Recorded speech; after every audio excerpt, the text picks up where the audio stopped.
Billionaire Harrison Blackwell discovers his maid's daughter hiding in his kitchen, stealing leftovers. And what follows isn't anger, but a decision that will change both their lives forever.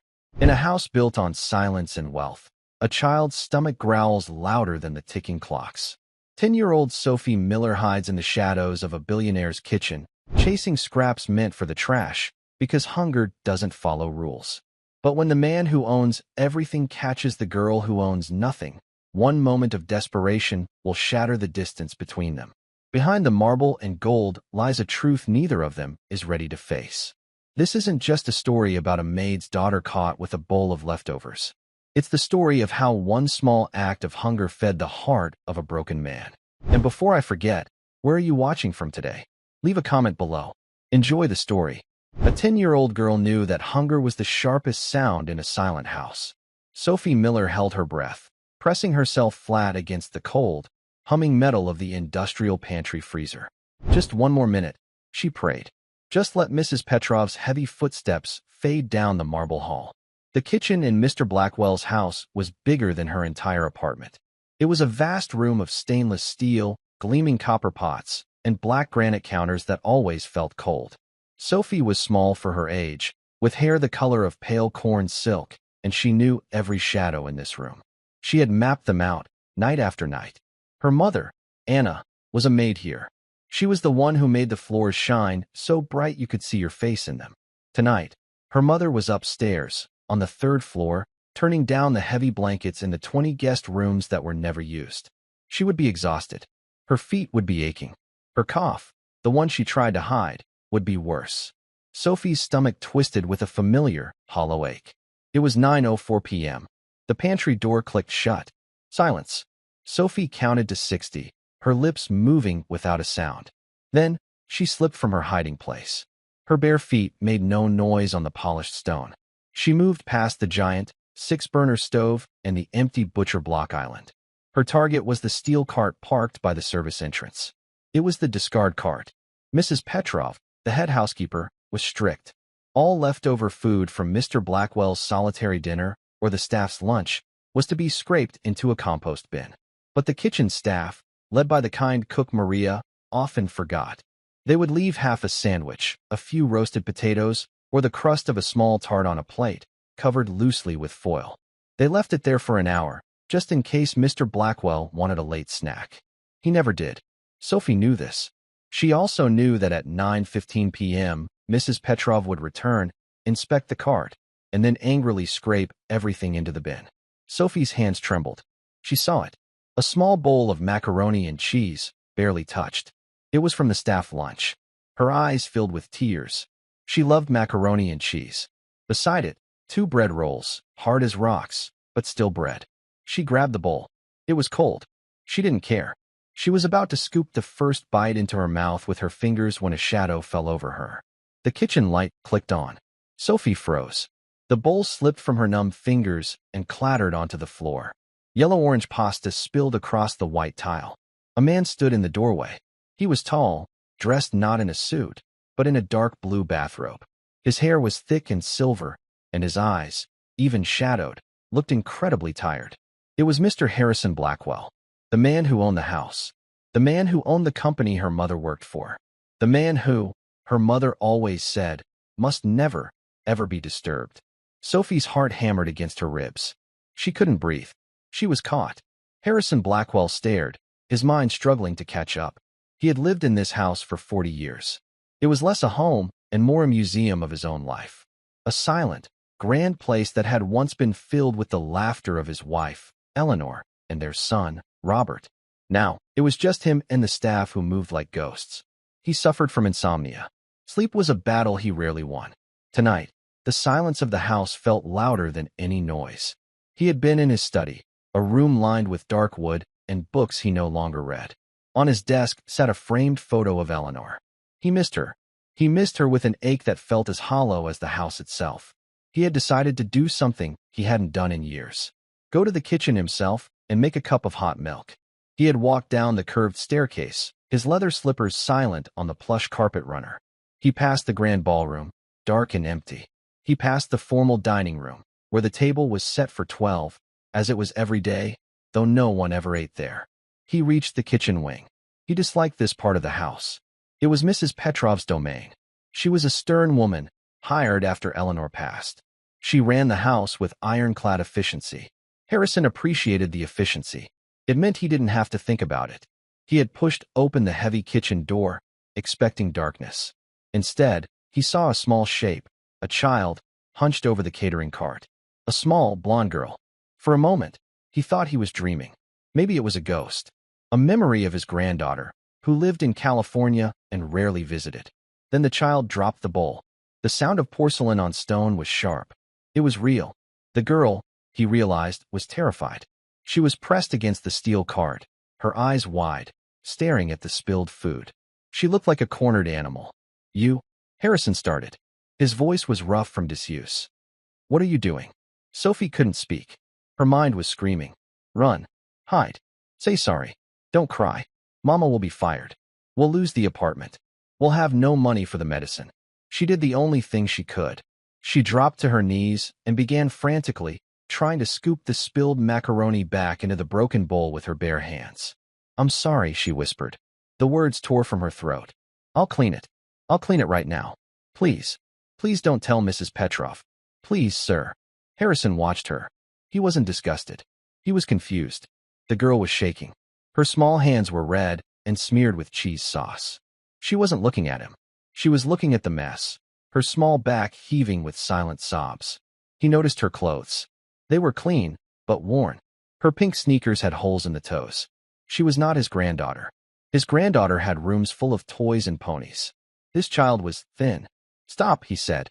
His voice was softer this time, but it still held the authority of a man used to being obeyed. Sophie froze, her hands full of cold pasta. "Who are you?" Harrison asked. She looked up, her face streaked with tears and a tiny bit of sauce. I'm Sophie, sir. Sophie Miller." Miller. Harrison searched his memory. Anna Miller's daughter? Anna, the quiet maid. The one with the sad eyes who always polished the silver in the library. He had seen her, of course. He nodded to her. She was diligent. Mrs. Petrov had praised her work, which was rare. But he had never known she had a child. Where was she? "Yes, sir," Sophie whispered. "Where is your mother?" "She's working," Sophie said immediately. "Upstairs. She's working very hard. She told me to stay in the staff lounge. She said to be quiet and not touch anything." "The staff lounge is on the other side of the basement," Harrison said. His mind was sharp. "You are not in the staff lounge." Sophie flinched. I was hungry." The words hung in the air. Simple. Awful. Hungry. Harrison Blackwell had negotiated billion-dollar mergers. He had faced down hostile boards. He had buried his wife. He had never, in his entire 68 years, had a child stand in his own kitchen and tell him she was hungry. "I see," he said slowly. He looked at the discarded bread rolls on the cart. He looked at the broken bowl. "This is what you were eating?" The scraps. It was going to be thrown away," Sophie said, desperate for him to understand. "Mrs. Petrov throws it all away at 9:15. I wasn't stealing. I was just waiting for the garbage. Please, Mr. Blackwell. My mama. She needs this job. She's sick." Sophie clamped her mouth shut. She had said too much. Her mother's first rule: never, ever talk about our problems. "We are fine. We are grateful." "She's sick." Harrison pressed, his curiosity now a sharp, painful thing. But Sophie was silent. She had retreated back into herself. She was just a small, terrified statue, kneeling in a puddle of cold food. Before Harrison could speak again, a new voice cut through the kitchen. "What is the meaning of this?" Mrs. Petrov stood in the other doorway, the one leading from the main hall. She was a tall, severe woman in a crisp black uniform. Her gray hair was pulled into a bun so tight it seemed to pull her eyes wider. She was holding a large, black trash bag. She had come to clear the cart. Her eyes took in the scene in an instant. Mr. Blackwell, in his robe, looking disturbed. The girl on her knees. The spilled food.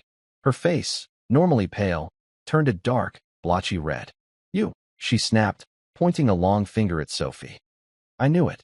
Sophie scrambled to her feet and backed away, pressing herself against the refrigerator. "Mrs. Petrov," Harrison said, his voice a low rumble. "Mr. Blackwell, I am so sorry you had to see this," the housekeeper said, her voice shaking with rage. I have suspected for weeks that food was going missing. I thought it was one of the night porters. But it was her. She advanced on Sophie. You filthy little thief. Stealing from the hand that feeds your mother. I will have you both out of here tonight. I will call the police. Mrs. Petrov, that is enough, Harrison said. Sir, she has broken rules. She is trespassing in the main kitchen. She is stealing your food. She is a child, Harrison said. The words were flat. Cold. She is a thief, Mrs. Petrov countered. Her mother, Anna, bringing her here, letting her run wild. It is a disgrace. I will fetch Anna now. She can pack her things. You will do no such thing, Harrison commanded. Mrs. Petrov stopped. She had never heard Mr. Blackwell use that tone. Not with her. She turned, her mouth open. Sir, I am speaking with the girl, Harrison said. Go back to your office. But, Mr. Blackwell, the mess. The rules. The mess can be cleaned, Harrison said, his eyes never leaving Sophie's pale, terrified face. The rules can wait. Go. Now. Mrs. Petrov looked as if she had been slapped. Her face went pale again. She clutched the trash bag to her chest. She gave Sophie one last look, a look of pure poison. Then, without another word, she turned and marched out of the kitchen. Her rigid back was an insult. The kitchen was silent again, save for the hum of the freezer. Harrison let out a long breath. He looked at Sophie, who was still trembling. He looked at the mess on the floor. Well, he said, his voice sounding strange in the huge room.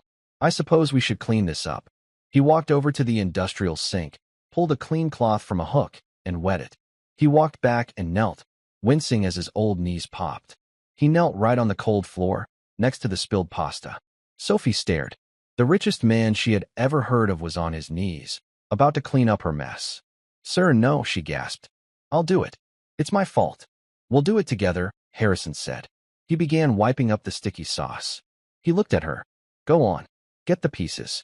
Hesitantly, Sophie knelt beside him.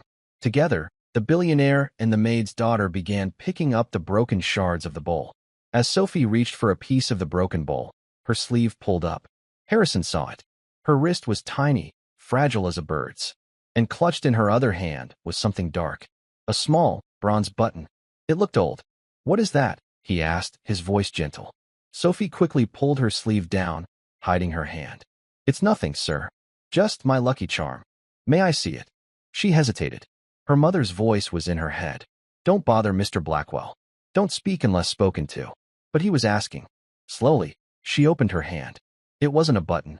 It was a pin. Old, worn bronze. An eagle, its wings spread, its talons clutching a small flag.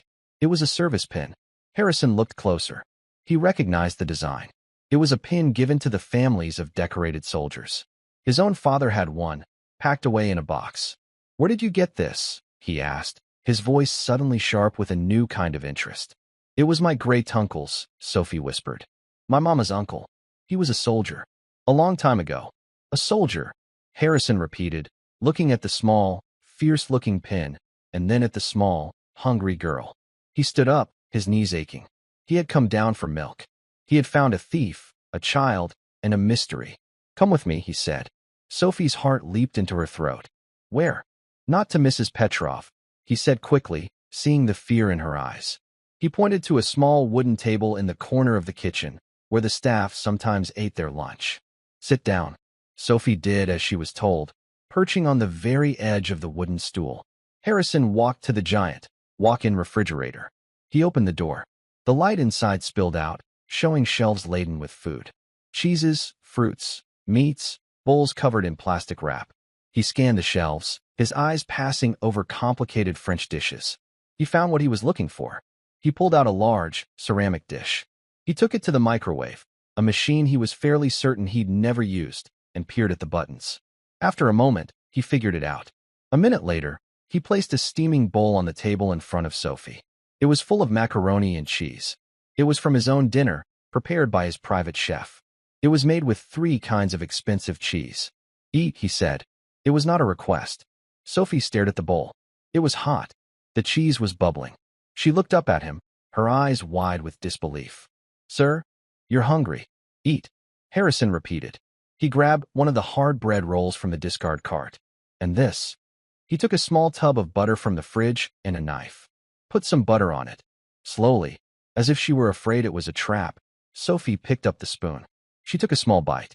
It was hot. It was the best thing she had ever tasted. Her hunger, which had been a cold, sharp ache, suddenly roared to life. She took another bite, faster this time. Harrison watched her eat. She ate quickly, desperately, but with a strange, ingrained politeness. She didn't make a sound. She didn't spill a drop. She finished the entire bowl in less than 3 minutes. Then she ate the bread roll, crumbs falling onto her lap. When she was done, she looked up at him, her face flushed. "Thank you," she whispered. "You're welcome," Harrison said. He sat down in the chair opposite her. The small table felt like an island in the vast, silent kitchen. "Now," he said, leaning forward, "you're going to tell me everything. You're going to tell me why Anna Miller's daughter is hiding in my kitchen, eating garbage. And you're going to tell me about your mother. The truth. All of it." Sophie stared at the empty bowl. The food had warmed her from the inside out. The fear was still there, a cold knot in her stomach, but it wasn't as sharp. Mr. Blackwell's eyes were not angry like Mrs. Petrov's. They were heavy, like the big, important books in his study. "If I tell you," she whispered, "will you still fire my mama?" Harrison considered this. He was a businessman. He did not make promises he couldn't keep. "I cannot decide that until I know what is happening," he said, his voice firm but not unkind. "But I do not like firing good employees. Your mother is a good employee." Sophie took a shaky breath. It was the most hope she'd felt in months. "Mama is sick, sir," she began, her voice barely audible. "She tries to hide it, but she coughs all the time. At night, in our apartment, it's bad. She gets so tired, she falls asleep on the bus. Sometimes she falls asleep making dinner." "What is wrong with her?" Harrison asked. "It's her lungs," Sophie said. "From the smoke. Our old apartment building. It had a fire. A long time ago, before we came here. She got everyone out on our floor. She ran back in for Mrs. Gable's cat. She breathed in a lot of smoke." Sophie twisted her hands in her lap. "The doctor said her lungs are scarred. They don't work right. And now there's something else. A new sickness. They call it fibrosis." Harrison nodded slowly. He knew the term. It was serious. It was expensive. "She has medicine," Sophie continued, her voice gaining a little speed. "Pink pills and a blue puffer. But the doctor said she needs a treatment. A special kind. He said it costs more than a car. More than our whole apartment." She looked up, her blue eyes desperate. "We don't have that money, sir. We have no money. Mama gives all her paycheck to the hospital. But they keep sending letters. Red letters. They say they will stop the medicine if she doesn't pay. So the food," Harrison said, gesturing to the cart. We eat a lot of oatmeal," Sophie said, dropping her gaze. "And bread. Mama, she skips dinner. She says she ate at work. But I know she didn't. I hear her stomach growling at night when she thinks I'm asleep." Her shame returned, hot and sharp. "I just wanted her to have my dinner. We had one hot dog left. I told her I wasn't hungry. But then I came here, and I could smell the kitchen. I just wanted one bite. I'm sorry. I'm so sorry." "You have nothing to be sorry for," Harrison said. His voice was gravel. He felt an old, unfamiliar anger rising in him. It was not directed at the child. It was directed at the red letters. At the world. He looked at the small, clenched fist in her lap. "Your great-uncle," he said, changing the subject. "The pin." Sophie's face changed. The fear and shame receded, replaced by a tiny spark of pride. She opened her hand and looked at the bronze pin. "This was Great-Uncle Michael," she said. "Mama's Uncle Mike. He was a hero. Tell me. He was in the big war. The one in the black and white pictures. Mama said he was very brave. He was a paratrooper. He jumped out of airplanes. He went to a place called Normandy." Harrison's breath caught. Normandy. He had read about it. He had funded memorials for it. "He saved his whole team," Sophie said, reciting the story she knew by heart. "They were trapped. The enemy was in a big house, and my great-uncle, he did something. He made a distraction." "A distraction?" "He ran out. He made them all look at him, so his friends could get away. He was hit," Harrison finished for her. Sophie nodded, her eyes bright with unshed tears. "Yes, he was hurt bad, but he kept going. They saved everyone. But he didn't come home." She touched the pin. "They sent this to my great-grandma. She gave it to Mama. And Mama gave it to me. She said, "This is who we are, Sophie. We are not people who run. We are people who help." She said to hold it when I was scared, to remember Uncle Mike. Harrison stared at the pin. He stared at the girl. A paratrooper. A hero who gave his life to save his team. And this was his legacy. A 10-year-old girl, hiding in a pantry, starving. So her mother, a woman who ran into a burning building for a cat, could pay for medicine. The silence in the kitchen stretched. It was no longer an empty silence. It was full of the girl's story. "Mr. Blackwell?" A sharp voice broke the quiet. Anna Miller stood in the doorway. She was pale, her light brown hair pulled back in a messy ponytail. Her maid's uniform was rumpled, and her eyes were wide with terror. "Mr. Blackwell, sir? I, Mrs. Petrov. She just told me," she said. Anna's eyes darted from the billionaire to her daughter. She saw the empty, expensive-looking bowl on the table. She saw the breadcrumbs. She saw Sophie, who looked both terrified and, strangely, not hungry. Her face crumpled. "Oh, Sophie, what did you do?" "Anna," Harrison said, standing up. He was a tall man, and he seemed to fill the room. "Sir, I am so sorry." Anna rushed, her words tumbling over each other. "She knows the rules. She knows she is to stay in the lounge. I had to wax the floors in the East Wing, and I was so tired. I told her to read her book. Sir, please, don't fire me. Please. I will pay for whatever she ate. I'll work for free. Anna." Harrison's voice was a command. She stopped. Tears were streaming down her face. "Sophie has been explaining the situation to me," Harrison said. Anna's face went white. "What situation? The money? The sickness?" "Sir, I don't know what she told you. She's just a child. She makes up stories." "She told me about your apartment fire," Harrison said. Anna's mouth clicked shut. "She told me about your lungs. And the red letters from the hospital." Anna Miller looked as if she were about to faint. She grabbed the doorframe to steady herself. "Sir, that is my business. It is not. I would never. It is not your concern." Her voice was a mixture of desperation and a fierce, wounded pride. "You work for me," Harrison said. "You work in my home. Your daughter is hiding in my pantry because she is hungry. I believe that makes it my concern." I. Anna didn't know what to say. She was trapped. Exposed. "Mama," Sophie said, sliding off the stool. She ran to her mother and buried her face in her apron. "I'm sorry, Mama. I was so hungry. And I told him about Uncle Mike." "Oh, Sophie," Anna whispered, her hand stroking her daughter's blonde hair. She looked at Harrison, her eyes pleading. "Please, sir. She's a good girl. I'm a good worker. I'll do anything." Harrison looked at the two of them. The mother, sick and proud, trying to hold her small family together. The daughter, brave and hungry, clutching a hero's pin. He had built an empire on calculated decisions, on numbers and projections, on profit and loss. This was not a business decision. "Anna," he said, "first, you are not fired." Anna sagged against the door, a sob of pure relief escaping her. "Thank you, sir. Thank you." "Second," Harrison continued, "Sophie will not be eating leftovers again." He walked to the main kitchen phone, the one mounted on the wall. It was an internal line. He picked it up and dialed a 4-digit number. Anna and Sophie watched, confused. It rang once. "Hello," a sleepy, male voice answered. "David," Harrison said. "It's Harrison. Wake up. I'm sending a car for you." David was Harrison's personal lawyer and his fix-it man. "Sir? It's almost 10 o'clock, the voice grumbled. "I am aware," Harrison said. "I am in my kitchen with an employee and her daughter. Her daughter, by the way, is a relative of a Normandy paratrooper, and her mother is being harassed by a hospital." There was a pause on the other end. "Harassed, sir?" Red letters. "Denying treatment." "The usual. I want you to find out which hospital. I want you to call them. I don't care what time it is. I want you to handle it." "Handle it, sir?" "Pay the bill," Harrison said, his voice flat. "All of it. And find out who her doctor is. I want her to see Dr. Evans at the main clinic. Tomorrow. The best lung specialist. I will call him myself. Bill everything to my personal account." In the doorway, Anna was shaking her head, her face pale. "Sir, no. I cannot. I cannot accept that. It's too much. It's charity." Harrison put his hand over the receiver. He looked at her.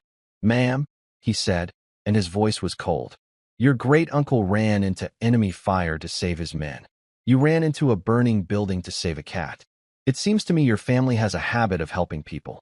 Now, please, be quiet, and let someone help you." He turned back to the phone. "David, are you writing this down?" "Yes, sir," the voice said, suddenly very awake. "Consider it handled." Harrison hung up. He turned back to Anna and Sophie. Anna was crying silently, her hand over her mouth. Sophie was just staring, her eyes wide. "Now," Harrison said, feeling a strange energy he hadn't felt in years. "The sleeping arrangements." "Sir," Anna said, confused. "You can't go back to your apartment tonight. Not when you have a top-floor appointment with Dr. Evans in the morning. And Sophie is exhausted." He looked at the girl, who was swaying on her feet. "Mrs. Petrov," Harrison said, "keeps 20 guest rooms on the 3rd floor in a state of constant readiness." He looked at Anna. "Tonight, you and Sophie will be my guests." "Sir, we can't," Anna protested. "The staff, Mrs. Petrov, she will have a fit." "Mrs. Petrov," Harrison said, a very thin, very cold smile touching his lips, "works for me. I believe I am allowed to have guests in my own home. Especially," he added, his eyes landing on the bronze pin still in Sophie's hand, "the family of a hero." He walked toward the door, gesturing for them to follow. "Come, I will show you to your rooms. We will use the main staircase." Anna Miller felt like she was floating. She clutched Sophie's hand so tightly her knuckles were white. Mr. Blackwell was leading them out of the kitchen, not through the swinging service door they always used, but through the main door, into the grand hallway. The house was different at night. Silent. It felt less like a home and more like a sleeping museum. Dark, heavy-framed paintings stared down at them. The eyes of Harrison Blackwell's ancestors followed the small, strange procession, the billionaire in his robe, the maid in her rumpled uniform, and the child in her worn-out sneakers. Sophie's feet sank into the plush, dark blue carpet. It was softer than any bed she'd ever slept on. She wanted to take off her shoes. It felt rude to walk on it. Anna, however, felt only ice-cold terror. This was forbidden. She was staff. She was kitchen staff, the lowest rung.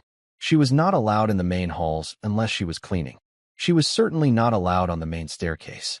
Mr. Blackwell headed straight for it. The staircase was a massive, curving sculpture of dark cherry wood. It swept upward into the shadows of the 2nd floor. "Sir," Anna whispered, her voice hoarse. She tugged slightly on his robe. We can use the back stairs. The staff stairs. It is better." Harrison stopped. He looked back at her. His face was unreadable in the dim light of the hall. "The staff stairs are for staff, Anna," he said simply. "Tonight, you are guests." He turned and continued climbing. Anna's heart hammered. Each step on the carpeted stair was a betrayal of the rules. Mrs. Petrov's rules. The rules that kept her employed. She could hear the housekeeper's voice in her head. "You are not family. You are help. Remember your place." She pulled Sophie closer. Sophie was just looking up, her mouth open in a small O, staring at the giant crystal chandelier that hung, dark and heavy, 2 stories above them. They reached the 2nd-floor landing. The hallway stretched before them, lined with closed doors. Harrison's rooms were in the west wing. The guest rooms were in the east wing. As they turned toward the east wing, a figure emerged from the shadows. It was Mrs. Petrov. She stood like a statue, her hands clasped in front of her. She was no longer red-faced and angry. She was pale, cold, and controlled. Her eyes were not on Mr. Blackwell. They were on Anna. It was a look of such pure, icy contempt that Anna flinched. "Mr. Blackwell," Mrs. Petrov said, her voice quiet but sharp as a needle. "It is very late. I was just doing my final rounds." "As was I, Mrs. Petrov," Harrison said. His voice was casual. "Thank you. You may go to bed." The housekeeper did not move. Her eyes slid to Sophie, who was hiding behind Anna's legs. "What are you doing, sir? With them?"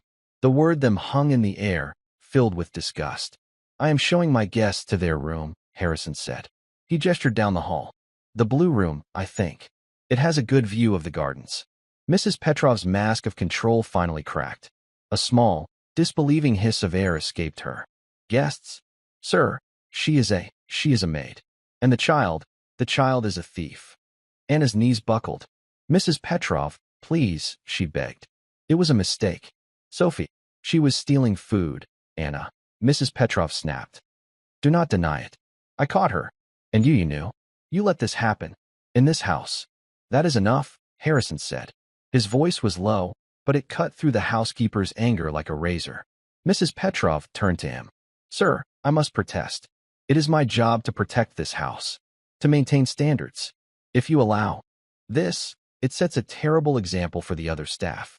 It breaks every rule. She must be dismissed. For theft. For trespassing. Harrison took one step toward her. He was taller than her. He had been quiet for many years, letting her run his life. But he was not a weak man. He had built an empire. Mrs. Petrov, he realized, had forgotten who she worked for. I am aware of the rules, Mrs. Petrov, he said, his voice dangerously soft. But perhaps you are not aware of the full situation. This is Anna Miller. And her daughter, Sophie. I know who she is, sir. But you do not know who her family is, Harrison continued. This is the grandniece of Michael Kopech. Mrs. Petrov frowned. The name meant nothing to her. So, Michael Kopech was a paratrooper with the 101st Airborne, Harrison said, his voice ringing with a new authority. He jumped into Normandy. He was killed in action near Corentin, saving his entire squad from an ambush. He was awarded the Distinguished Service Cross. Posthumously, Mrs. Petrov's mouth opened slightly. His pin, Harrison said, nodding toward Sophie, who was clutching it in her pocket, is in this house. The family of a genuine American hero is in this house. And you call them thieves. You want to throw them out, in the middle of the night, because the child was hungry. He let the words sink in. The silence in the hallway was heavy, suffocating. Harrison finished, find that unacceptable. Do you? Mrs. Petrov's pale face had gone chalk white. She was a woman who valued rules and appearances, and she had just been put on the wrong side of patriotism, heroism, and the owner of the house, all at once. She was beaten. She knew it.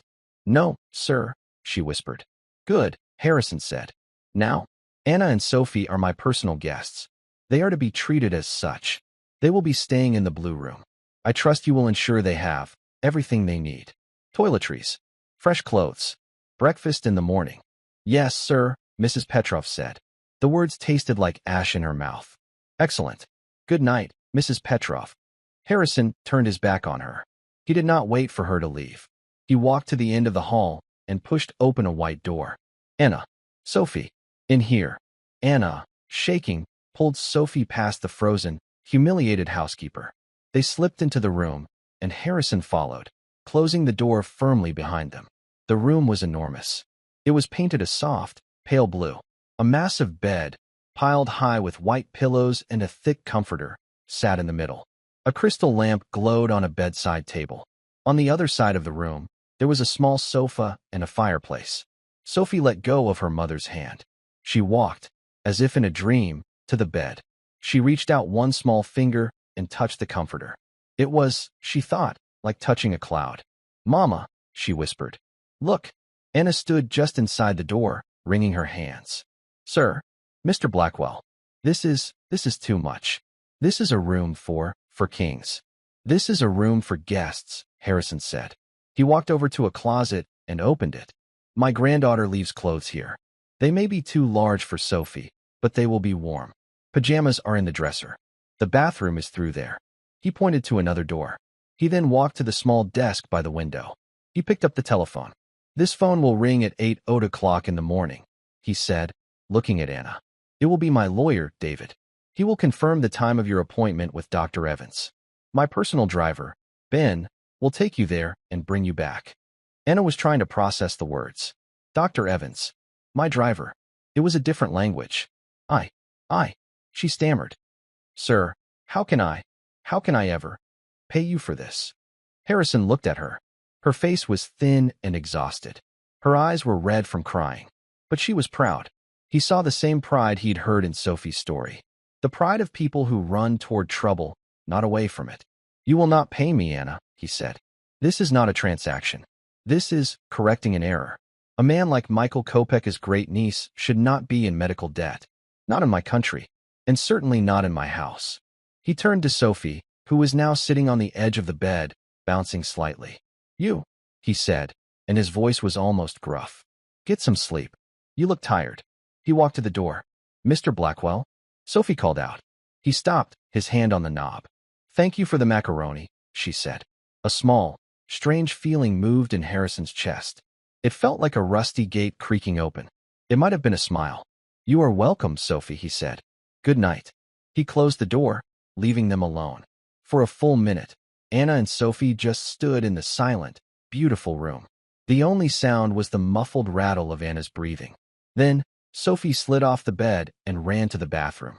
Mama, come see. The tub is big enough for a boat. Anna walked slowly, cautiously, into the room. She sat on the edge of the giant, soft bed. She looked at her hands, red and raw from cleaning chemicals. She looked at the fine, silk wallpaper. She had been so afraid of being fired, so afraid of losing the little they had. Now, in one night, everything had changed. She felt like she was in a fairy tale. But she also knew that Mrs. Petrov was still out there. The housekeeper was not a kind woman. She had been humiliated. She would not forget. Mama, are you okay? Sophie asked, coming out of the bathroom. She was holding a tiny, leaf-shaped bar of soap. It smells like flowers. Anna looked at her daughter. Her face was no longer pale with hunger. Her eyes were bright with wonder. This was real. This one night was real. Yes, sweetie, Anna whispered, pulling Sophie into a hug. I think we're going to be okay. She found the pajamas in the dresser. They were soft, flannel pajamas with small, pink roses on them. They were far too big for Sophie, but she put them on, rolling up the sleeves and pant legs. Anna just sat in her uniform. She couldn't bring herself to undress. She couldn't bring herself to believe she was allowed to sleep in that bed. Sophie climbed under the heavy comforter. She sighed, a deep, contented sound. It's so warm, Mama. Within 30 seconds, she was fast asleep. Anna sat on the edge of the bed for a long time, watching her daughter. She watched the peaceful rise and fall of her chest. For the first time in months, Sophie was not sleeping with her coat on for warmth. Anna finally lay down, on top of the covers, still in her uniform. She listened to the profound, deep silence of the wealthy house. It was a silence that meant safety, warmth, fullness. She coughed, a dry, painful hack that shook her body. But tonight, for the first time, the cough didn't fill her with despair. It was just a cough. And tomorrow, a doctor would listen to it. Down the hall, Harrison Blackwell was not in his bed. He was in his study, sitting in his leather chair, a glass of water in his hand. He looked at the photo of his wife, Eleanor. You would have liked them, Eleanor, he said to the empty room. They have spirit. Something this house has been missing for a very long time. He thought of the small, brave girl. He thought of the worn, bronze pin. He thought of the mother, proud and terrified. Then he thought of Mrs. Petrov, her cold, cruel eyes, her rigid obsession with rules. He had allowed that. He had allowed his home to become a place where a child would rather starve than ask for help. He had been asleep for 10 years, he realized. Ever since Eleanor died, he had been a ghost in his own life. He picked up his phone. He did not call his lawyer. He called the head of his corporate security. George, he said, his voice awake and sharp. I have a situation at my home. I need you to look into one of my staff. A Mrs. Petrov. Yes, the head housekeeper. I want a full report. Finances. Background. Everything. I suspect irregularities. He hung up the phone. He looked out the window at the dark, sprawling gardens. No more, he said to the darkness. No more. The first light of morning was gray and uncertain. Anna Miller woke with a jolt. For a moment, she was completely lost. Her neck was stiff. She was in her uniform. She was sitting in a chair, but her feet were propped up on the softest mattress she had ever felt. Then it all came rushing back. Mr. Blackwell. The kitchen. The spilled pasta. The blue room. She looked at the bed. Sophie was buried in the exact center of the mountain of pillows and comforters. Only a small patch of her blonde hair was visible. She was breathing deeply, her face peaceful and unworried. She was warm. She was safe. Anna felt a pang of guilt. She had been so exhausted, she had sat in the chair by the bed just to watch Sophie sleep for a minute. She had fallen asleep herself. She stood up, her joints aching. The room was silent. She looked around. It was real. The silk wallpaper, the heavy curtains, the crystal lamp. It was all real. A new kind of fear settled in. What happened now? What did the morning bring? Had Mr. Blackwell changed his mind? Was Mrs. Petrov downstairs, sharpening her knives, waiting for them? Just as the thought crossed her mind, a soft, Electronic beep came from the desk. It made Anna jump. It beeped again. The telephone. She tiptoed over and picked it up, her hand trembling. "Hello," she whispered. "Mrs. Miller?" "Anna Miller." The voice was male, professional, and awake. "Yes? This is she. Good morning. My name is David Thorne. I am Mr. Harrison Blackwell's personal counsel." Anna's blood ran cold. "Counsel? Lawyer?" It sounded serious. Is something wrong?" "Not at all, Mrs. Miller," the voice said, and it was kind. "I'm just calling to confirm your schedule. Mr. Blackwell has arranged an appointment for you this morning with Dr. Robert Evans at the Blackwell Mason Clinic. The appointment is at 9:30 a.m. A car will be waiting for you and your daughter at the front entrance at 9 a.m. Anna tried to write this down in her head. The Blackwell Mason Clinic? But I can't. "Mrs. Miller," David said gently. "Please, do not worry about a single thing. All costs for the consultation and any subsequent treatments are being handled by Mr. Blackwell's family office. Your only concern is to be at the front door at 9. But my daughter, Sophie is, of course, welcome to join you. Dr. Evans's office is very comfortable." "Thank you," Anna whispered. "Thank you, sir. You are very welcome. Have a good day, Mrs. Miller." The line clicked. Anna hung up the phone. She stared at it. A car. At the front entrance. There was a soft knock at the door. Anna froze. Her heart leaped into her throat. It was Mrs. Petrov. It had to be. She had come to throw them out. Who is it?" Anna called, her voice shaking. "It's just Maria, ma'am," a young voice replied. Anna frowned. "Maria? The cook who left the food out?" "Ma'am." Anna opened the door a tiny crack. A young woman in a crisp, black and white uniform stood there, pushing a silver cart. It was not Maria the cook. It was a different Maria, one of the housemaids. She looked about 19, and her eyes were wide and nervous. "Good morning, ma'am," the girl whispered. "Mr. Blackwell. He sent this up for you and the young lady." She pushed the cart into the room. It was covered in silver domes. I don't understand," Anna said. The girl lifted one of the domes. Underneath was a plate of fluffy scrambled eggs, bacon, and toast. Another held a bowl of bright red strawberries. There was a pot of coffee, a small pitcher of orange juice, and a cup of hot chocolate. "Mr. Blackwell," the maid said, her eyes darting around. "He called the kitchen himself. At 7. Mrs. Petrov. She was not happy." The girl gave Anna a very small, very fast smile. "He said you were to have whatever you wanted." "Oh," Anna said. It was all she could manage. "Sophie." Anna walked to the bed and shook her daughter's shoulder. "Sophie, wake up." Sophie groaned and burrowed deeper. "No, Mama. It's cold. Sophie, you have to see this." Slowly, Sophie sat up. Her hair was a tangled mess. She rubbed her eyes. She looked at the cart. Her eyes went wide. "Mama," she whispered. "Are we in heaven?" "Close," Anna said, a shaky laugh escaping her. "It's breakfast." Sophie scrambled out of the bed, her too long pajama legs tripping her up. She ran to the cart and just stared. "Hot chocolate." "Eat, sweetie," Anna said, her throat tight. "Eat fast. We have to be ready. A car is coming." At 9 a.m. on the dot, Anna, dressed in her one good pair of slacks and a clean blouse she'd quickly washed in the sink, walked out of the elevator into the main foyer. Sophie, clutching her Grey-Tunkle's pin, held her hand. The foyer was a vast expanse of black and white marble. Mrs. Petrov was there. She was standing by the front desk, sorting mail. She did not look up. She did not acknowledge them. She simply, pointedly, ignored them. Her rigid back was a wall of hate. Anna's courage faltered. She felt small again. She felt like a fraud. But then, the large, oak front doors opened. A man in a black suit and driver's cap stood there. "Mrs. Miller," he said, his voice respectful. "The car is ready for you." Anna took a deep breath. She looked at Mrs. Petrov's back. She squeezed Sophie's hand. "We are not people who run." "Thank you," she said, her voice clear. She walked past the housekeeper, past the grand portraits, and out into the bright, cold morning. The Blackwell Mason Clinic was not a clinic. It was a glass and steel building that looked more like a modern art museum. They were not asked to wait. They were not given clipboards. They were greeted by a woman at the front desk. "Mrs. Miller, we have been expecting you. Dr. Evans is ready."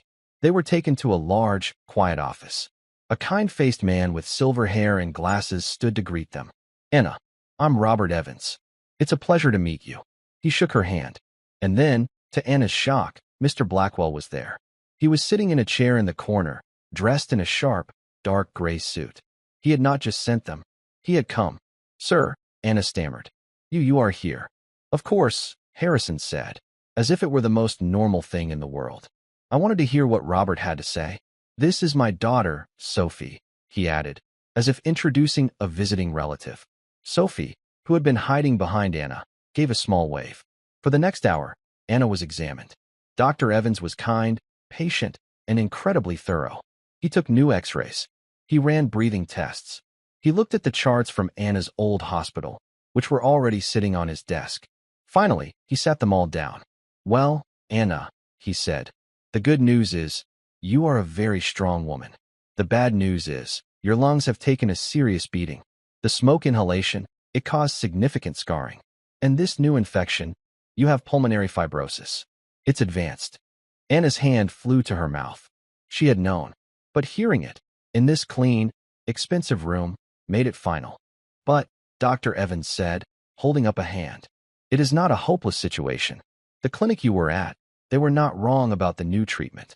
It's a specialized drug, combined with intensive respiratory therapy. It is very, very effective at stopping the scarring. In some cases, even reversing it. The cost, Anna whispered, her eyes filling with tears. The cost, Mr. Blackwell said, speaking for the first time, is not a factor. It is not to be discussed. It is not your concern. He turned to the doctor. Robert, what does she need? She needs to start the therapy immediately, Dr. Evans said. Today, and she needs to rest. Her body is exhausted. She cannot be working. She cannot be under stress. She will not be, Harrison said. He stood up. Anna, your employment at my home is changing. As of this moment, you are on indefinite, fully paid medical leave. Your only job is to get well. This man, he said, clapping Dr. Evans on the shoulder, is the best. You will listen to everything he says. Is that understood? Anna looked from the doctor to the billionaire. She was overwhelmed. A year of terror, of red letters, of skipping meals, it was all collapsing. She couldn't speak. She just nodded, silent tears streaming down her face. Good, Harrison said. Now, Sophie and I will go get what do children eat? A muffin? We will go get a muffin in the cafeteria. The nurse will be in to get you started, Anna. He put a gentle hand on Sophie's shoulder. Come, Sophie. Let's let your mother get to work. Back at the house, hours later, Harrison sat in his study. The sun was setting. Anna was home, resting in the blue room after her first treatment. Sophie was asleep on the sofa in Harrison's study, clutching her pen. There was a knock. Come in. His head of security, George, entered. He was a tall, no-nonsense man. He held a thin, blue folder. You were right to ask, sir, George said, his voice low. I've only been digging for a few hours. This is just the start. But it's bad. Harrison motioned to the chair. Tell me. Mrs. Petrov, George said, is not just a tyrant. She's a thief. He opened the folder. I started with the household accounts, like you asked. The vendors. She has been systematically overordering for years. Food, linens, cleaning supplies. Tens of thousands of dollars a month. Where does it go? Harrison asked, his voice cold. It doesn't. The orders are faked. She approves the invoices, the house pays them, and the money goes into an account for a shell company. Prestige Home Solutions. I traced the account. It's registered to her. Harrison's knuckles were white as he gripped the arms of his chair. All these years. While he grieved. While he sat in this room, a ghost. She had been robbing him. There's more, George said. The staff overtime. She's been padding it. Adding hours for part-time staff who don't know any better than skimming the difference. She bullies them. Threatens to fire them if they question her. Anna Miller. She was a prime target. No husband, a sick child. She knew Anna would never complain. The rage that filled Harrison was cold and pure. It wasn't about the money. He had more money than he could spend. It was the insult. The cruelty. She had turned his home into a place of fear. She had let a child starve to protect her own tiny, sordid empire. George, Harrison said, his voice flat. Send her to me. Now. Sir. Do not let her collect her things. Do not let her make a phone call. Just bring her to me. Yes, sir. 5 minutes later, Mrs. Petrov entered the study. She looked flustered. She had clearly been interrupted. Sir, this is highly irregular. Your man. Sit down, Harrison said. She sat, her back rigid. Sir, I must tell you, the staff is in an uproar. Your decision to house the Millers, it is causing chaos. Maria, the new maid, is talking about breakfast trays. It is a complete breakdown of the account for Prestige Home Solutions, Harrison said. Mrs. Petrov's words stopped. Her mouth hung open. All the blood drained from her face. I don't know what you mean, sir. Harrison slid the folder across the desk. It's all in there, Mrs. Petrov. The fake invoices. The shell company. The padded overtime. The theft. The housekeeper looked at the folder as if it were a snake. She began to tremble. Sir, it's a misunderstanding, she stammered, her voice high and thin. The cost of living, you have so much. I have given you 10 years of my life. I ran this house. You ran it into the ground, Harrison said, his voice a low growl. You built a tiny, pathetic kingdom on theft, and you ruled it with fear. You bullied a sick woman. You allowed a 10-year-old child to eat from a garbage cart. He stood up, towering over her. You are lucky I am not calling the police. You are lucky that I just want you gone. He pointed to a set of papers on his desk. This is a confession and a repayment agreement. You will sign it. Every penny you stole will be paid back from your bank accounts and your pension. George will then escort you to your car. You will take your purse. Nothing else. The rest of your things will be burned. Sir, please, she begged, tears of panic in her eyes. My reputation. Where will I go? Get out. The roar echoed in the study. Sophie stirred on the sofa, but didn't wake. Mrs. Petrov, broken, snatched the papers and a pen. She signed, her hand shaking. George stepped forward, took her arm, and pulled her from the chair. Wait, Harrison said. They stopped. You will give Anna Miller, Harrison said, a full, written apology. And you will apologize to the rest of the staff. George will watch you write it. Yes, sir, she whimpered. He watched her get dragged out. He sat down. The house was finally, truly, silent. 1 month later, the house was different. The heavy drapes were pulled back, letting in the winter light. There were flowers in the vases. The staff, all given a raise and a bonus, moved with a new lightness. Anna Miller, her lungs clear, her face full, walked the halls. She held a clipboard. She was the new head of household. Harrison had been blunt. I don't need a jailer, Anna. I need a host. I need someone who knows what kindness is. The accountants will teach you the books. You will teach this house how to be a home again. She had been terrified, but she had agreed. She found Harrison on the back terrace, reading the newspaper. Sophie was there, too. She was sitting on the stone ground, her tongue stuck out in concentration, polishing her great-uncle's bronze pin.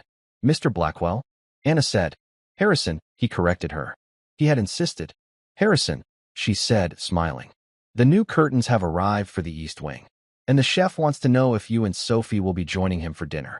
We would be delighted, Harrison said. Sophie ran up, holding the pin. It gleamed in the light. Look, it's all shiny, like new. Harrison took the pin. He looked at the eagle, wings spread. He looked at the small, brave girl who had been so hungry. He looked at her mother, who was no longer sick and afraid. Your great-uncle, Harrison said, his voice thick, would be so proud of you, Sophie. Mama says I'm brave like him, Sophie said. You are, Harrison said, handing the pin back. He looked at Anna, and then at the house that was finally coming back to life. You both are. You saved us. Sophie beamed, then ran off to chase a squirrel. Anna sat on the bench next to Harrison. They watched the little girl run, her blonde hair flying. The sound of her laughter was the loudest thing in the garden. And for the first time in a very long time, it felt exactly right. And that's where we'll end the story for now. Whenever I share one of these, I hope it gives you a chance to step out of the everyday and just drift for a bit. I'd love to know what you were doing while listening. Maybe relaxing after work, on a late-night drive, or just winding down. Drop a line in the comments. I really do read them all. And if you want to make sure we cross paths again, hitting like and subscribing makes a huge difference. We are always trying to improve our stories, so feel free to also drop your feedback in the comment section below. Thanks for spending this time with me.